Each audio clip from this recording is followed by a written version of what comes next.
Assalamualaikum warahmatullahi wabarakatuh. Bismillahirrahmanirrahim. Segala puji bagi Allah SWT yang maha pemurah dan penyayang, Tuhan semesta alam. Selawat dan salam ke atas junjungan Rasulullah SAW, para sahabat, tabi'in dan seluruh muslimin dan muslimat yang dirahmati Allah SWT. Pertamanya, kami ingin mengucapkan jutaan terima kasih kepada Ustazah Nurul Hidayah dan Ustazah Nur Asmira kerana telah membimbing dan memberi peluang kepada kami untuk menyelesaikan tugasan berkumpulan berkenaan metafizik, teori hubungan Islam dengan Tuhan dan alam. Islam dari sudut istilah syarak bermaksud patuh dan menyerah diri kepada Allah SWT dengan penuh kesedaran dan kerelaan tanpa paksaan. Dalam konteks lain, Islam sebagai ad-din bermakna cara hidup yang ditetapkan oleh Allah SWT yang mutlak, penyerahan zahir dan batin kepadanya, iman dan amalan di bawah penguasanya, serta ganjaran baik dan buruk. Hakikat Allah mesti berdasarkan pada Allah SWT melalui wahyu-wahyunya dalam Al-Quran dan Hadis. Menurut wahyunya, kita mempercayai dan beriman kepada Allah bahawa Dia satunya Tuhan yang benar, berbeza dari semua makhluk hidup di alam semesta. Firman Allah SWT bermaksud, katakanlah, wahai Muhammad, Dialah Allah, Tuhan yang Esa. Surah Al-Ikhlas ayat 1. Antara sifat-sifat Allah SWT ialah kesempurnaan dan maha suci daripada semua sifat kekurangan. Jadi, Allah telah menciptakan manusia dan alam dengan penuh kesempurnaan serta penuh kasih sayang. Oleh hal yang demikian, Allah SWT juga telah menurunkan peraturan-peraturannya untuk dipatuhi, di mana makhluk yang berakal seperti manusia dan jin perlu mematuhi hukum syarak serta hukum alam. Oleh itu, semua makhluk perlu taat pada perintah Allah untuk mencapai kehidupan yang sempurna. Tambahan pula, alam dicipta oleh Allah SWT bertujuan untuk kemudahan dan kesejahteraan manusia. Hal ini berkait rapat dengan perintah Allah SWT, di mana manusia diperintahkan untuk memanfaatkan dan memakmurkan alam semesta. Justru itu, antara matlamat Allah SWT menciptakan bumi adalah supaya manusia dapat mengagungkan kekuasaan, kebesaran dan kebijaksanaan Allah SWT. Assalamualaikum, nama saya Nira Patrick Adawiyah binti Rizwan. Saya akan teruskan dengan objektif kajian. Yang pertama, mengenal pasti hubungan Islam dengan Tuhan dan alam dengan lebih terperinci berserta hujah yang lebih relevan. Yang kedua, mengenal pasti faktor-faktor hubungan Tuhan dan alam yang semakin merosot di kalangan umat Islam, dan seterusnya mengenal pasti penyelesaian untuk memperbaiki semula tingkah laku umat Islam yang gagal menjalinkan hubungan Tuhan dan alam yang sebenar. Seterusnya, analisa data. Raja menunjukkan bacaan indeks pencemaran udara di sekitar Kuala Lumpur, Putrajaya dan juga Labuan. Kajian ini telah dijalankan pada 1 hari bulan 1 tahun 2019 bermula jam 12 malam sehingga 9 pagi. Bagi kawasan Batu Muda, catatan IPU tertinggi adalah pada jam 12 malam sehingga 9 pagi. Bagi kawasan Batu Muda, catatan IPU tertinggi adalah pada jam 12 malam. Manakala bagi kawasan Ceras pula, didapati waktu purata IPU tertinggi adalah sekitar jam 2 pagi sehingga 9 pagi. Namun, bacaan IPU bagi kedua-dua kawasan tersebut menunjukkan penurunan bermula jam 5 pagi. Bagi kawasan Putrajaya pula, bacaan indeks IPU menunjukkan bacaan yang tidak seiring dengan Kuala Lumpur dan juga Ceras. Kawasan tersebut mencatat IPU terendah pada jam 12 malam dan IPU tertinggi pada jam 9 pagi. Bagi Labuan pula, bacaan indeks IPU kawasan tersebut menunjukkan bacaan terendah jika dibandingkan dengan tiga kawasan lain. Raja ini dengan jelas menunjukkan bahawa tindakan manusia yang tidak bertanggungjawab akan membawa kesan yang tidak diingini kepada alam ciptaan Allah yang telah dianugerahkan kepada kita sebagai khalifah Allah. Raja menunjukkan statistik kes permohonan pengisytiharan orang Islam telah murtad pada tahun 2015 dan juga tahun 2016 menunjukkan kes tertinggi iaitu dengan jumlah 67 kes. Manakala pada tahun 2014 mencatatkan kes terendah di antara tahun 2014 sehingga 2016. Hubungan umat Islam dengan Allah yang tidak berpandukan syariah Islam telah mendorong kepada masalah ini. Tindakan seseorang umat Islam bergantung kepada amalannya, dan amalan pula bergantung kepada iman dalam diri. Keimanan yang hakiki dapat menjaga hubungan Islam dengan Allah dan juga alam. manusia adalah khalifah Allah yang sangat mulia. Maka seseorang umat Islam seharusnya menjadi hamba kepada Allah Subhanahu. Assalamualaikum warahmatullahi wabarakatuh. Nama saya Nur Ain Syuhada binti Muhammad Nazri. Kajian ini dijalankan bagi mencapai beberapa objektif. Antara objektif kajian adalah mengenal pasti hubungan Islam dengan Tuhan dan alam, dengan lebih terperinci beserta hujah yang relevan. Berdasarkan perbincangan tentang hubungan Tuhan dan alam, jelaslah bahawa Allah Subhanahu Wa Taala merupakan tumpuan, penentu dan kemuncak bagi segala kewujudan alam dan fenomena yang berlaku dalamnya. Kita sebagai khalifah dan hamba Allah mestilah patuh kepada hukum hakam, syarak dan hukum alam yang telah ditentukan oleh Allah Subhanahu Wa Taala. Selain itu, mengenal pasti faktor-faktor hubungan Tuhan dan alam yang merosot di kalangan umat Islam. Antara faktornya adalah tindakan manusia yang tidak bertanggungjawab akan mendatangkan kesan yang tidak diingini terhadap alam ciptaan Allah. Contohnya, sikap masyarakat di negara kita yang tidak menjaga kebersihan menyebabkan berlakunya pencemaran udara. Seterusnya, mengenal pasti penyelesaian untuk memperbaiki semula tingkah laku umat Islam yang gagal menjalinkan hubungan Tuhan dan alam yang sebenar. Kerajaan perlu mengadakan kempen gaya hidup sihat dalam kalangan masyarakat di negara kita untuk menimbulkan keinsafan supaya pencemaran udara dapat dibendung. Hasil daripada kajian ini, saya dapat simpulkan bahawa alam perlu dilihat secara etika dan spiritual bagi masyarakat beragama.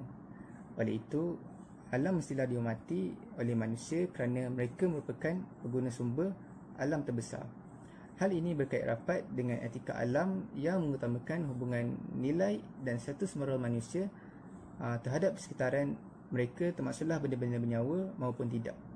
Oleh hal demikian, setiap sumber alam yang digunakan perlu menitik berat kepentingan dari sudut zahir dan batin. Hal ini kerana sesebuah masyarakat maju masih bergantung kepada peranan alam, termasuklah dalam konteks ibadah. Contohnya, umat Islam masih menggunakan kaedah cerapan anak bulan bagi menentukan tarikh menyambut kedatangan bulan Ramadan dan sambutan hari raya. Pengejaran dari kajian ini saya dapat simpulkan adalah walau berkenaan penggunaan sumber air sekalipun, sememangnya tidak dapat dipisahkan dari nilai ketuhanan. Jadi, Islam menuntut umatnya agar sentiasa memastikan sumber air dipelihara dan dijaga dengan sebaiknya. Sehubungan itu, manusia perlulah menggunakan akal untuk memahami alam dalam konteks hikmah di sebalik kejadian. Hal ini akan mendorong keyakinan mereka bahawa segala yang tercipta di seluruh alam ini atas kehendak Allah SWT. Justru itu, falsafah alam adalah penderaju pada pemerkasaan falsafah ketuhanan dalam diri manusia. Assalamualaikum warahmatullahi wabarakatuh. Nama saya Nur Natasha binti Zakaria. Hasil daripada kajian ini, saya dapat simpulkan bahawa metafizik adalah salah satu cabang utama falsafah pertama merujuk kepada purba Aristotle Metaphysics. Aristotle mendefinisikan sebagai the study of the first principle and causes of the five things. Metafizik menerangkan zat yang di sebalik fizikal merujuk kepada perkataan metafizik itu sendiri. Ianya terbahagi kepada dua suku kata utama, iaitu meta yang bermaksud di sebalik dan fizik yang bermaksud zahir. Metafizik ditafsirkan sebagai sains yang membincangkan akan perkara yang tidak dapat dilihat dengan mata kasar. Plato dan Aristotle beranggapan mengenai sesuatu yang di sebalik fizikal merupakan alam pemikiran manusia itu sendiri. Ini kerana dunia pemikiran tidak dapat dilihat dengan mata kasar tetapi dapat dirasakan melalui keberadaannya. Hubungan antara manusia dan alam menerangkan mengenai konteks kosmologi dan ekologi masa lalu. Teori materialisme merujuk kepada apa sahaja yang dapat dilihat maupun wujud. Contohnya gunung ganam. Selain itu adalah mustahak untuk menganggap kewujudan jasad dan jirim. Ia tidak mempunyai realiti yang tersendiri tetapi ianya bergantung kepada sifat fizikal. Contohnya, pemikiran berasal dari otak kerana otak masih berkaitan dengan badan. Oleh yang demikian, ia juga menolak perkara rohani atau tidak nampak.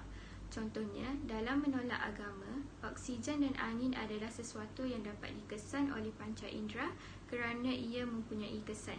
Idea itu bukanlah dari material atau fizikal. Cara untuk menjelaskan kewujudan yang dibincangkan adalah melalui pemikiran atau agama adalah seperti jin. Realiti bukanlah benda yang penting tetapi intipati spiritual atau ideologi ataupun spiritual. Tidak mengenali jasad yang di luar sana tetapi hanya imej akan jasad. Realiti tidak dirasakan secara terang-terangan tetapi dianggap sebagai objek.